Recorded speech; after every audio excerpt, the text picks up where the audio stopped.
is a new Pro controller. And if it looks different, that's because it is. Let me explain. It all started when I got a DM from somebody on Twitter. He told me about this controller called the Vader 3 Pro from this company called FLYDIGI, which, in his words, literally no one knows about. He also told me that he wanted to see me try it because he thought it was the best. And after doing some research, he was right. I didn't know about it. So I was planning on trying it out, but after checking my email, I found a few messages from the company that he was talking about. And they had actually been wanting me to try their controllers for months. I was thinking I could try the Vader 3 Pro, but they wanted to introduce me to their brand new controller that just came out called the Apex 4. They were also willing to send me this Apex 4 to try out, so I said sure. And they also said that I could say anything I want about it. When I took the controller out of the shipping box to open, I could instantly tell that this wasn't going to be just another Pro controller. It was obviously different, like I said earlier, and speaking of different, it wasn't just the controller. I was a little excited because, as you can see from the packaging, English isn't the primary language on the box. FLYDIGI claims to be the #1 rank of gaming controllers in China. Now, I'm sure that some other controllers that I've tried are made in China as well. A lot of products in the US are, but this seems to not be made primarily for the United States. So I might be wrong, but I'm pretty sure that I'm getting a taste of what Pro controllers are like in China. As soon as I got the packaging open, I really liked the appearance of the controller. The transparent shell was such a good choice and gives it a custom look.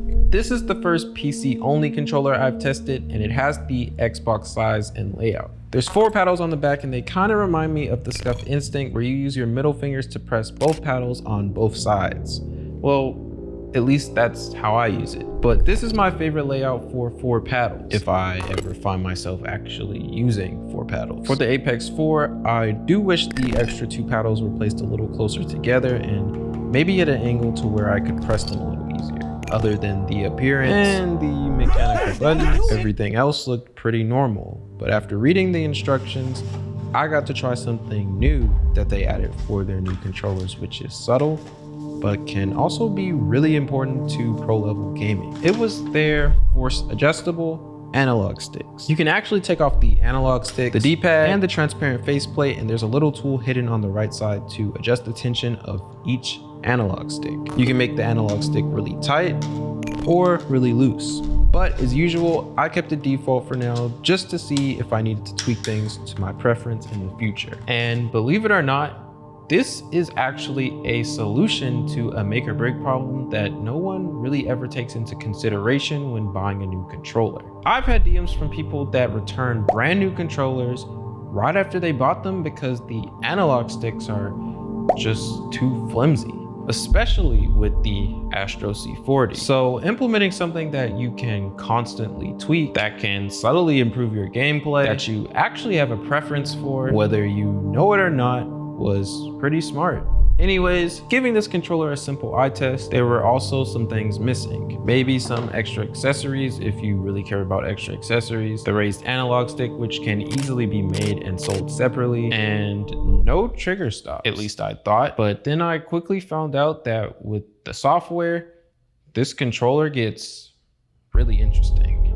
So when I initially plugged up the controller to my PC, I was surprised to find out that it had a LCD screen with a battery indicator. I always use my controllers with a wire connection for the lowest latency, but I think it's a cool idea for a quick battery check when you plug it in.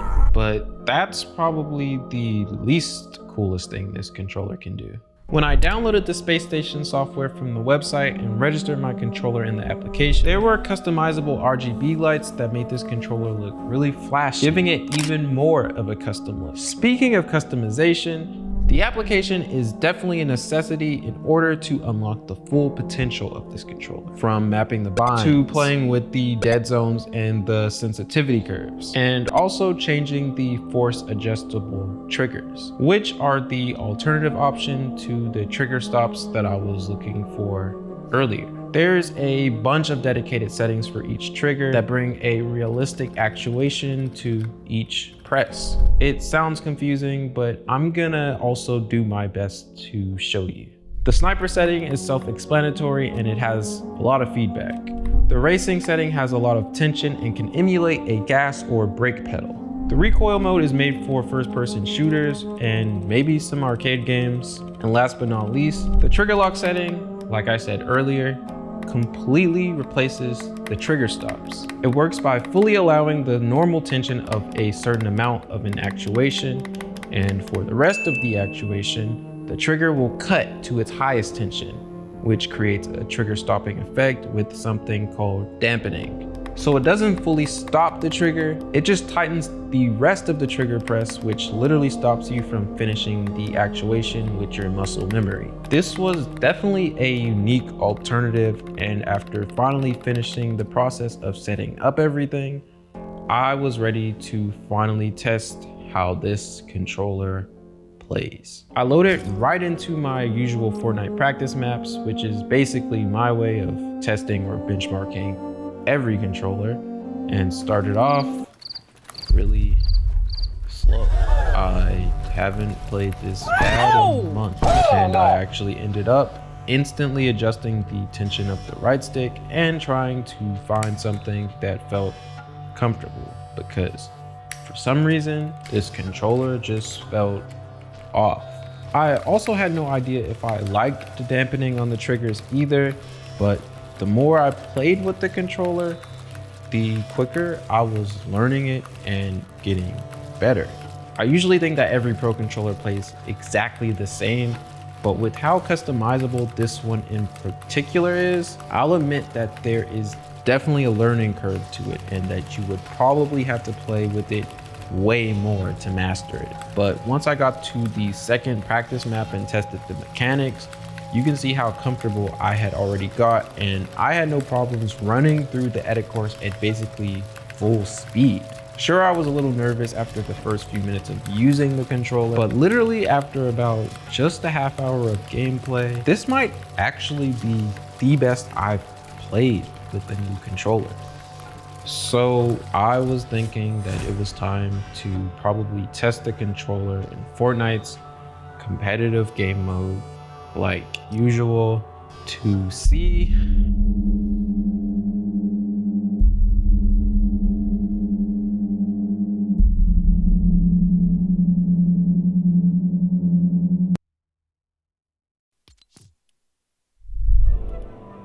Anyways, for my honest first impressions of the Apex 4, I give it a solid 7 out of 10. There's a lot of things I like, especially the customizability. And I honestly think that some of you guys would probably love it if you want to try something new. But there were some things that I did want to see with this controller, so here are my suggestions to make any future versions or accessories significantly better.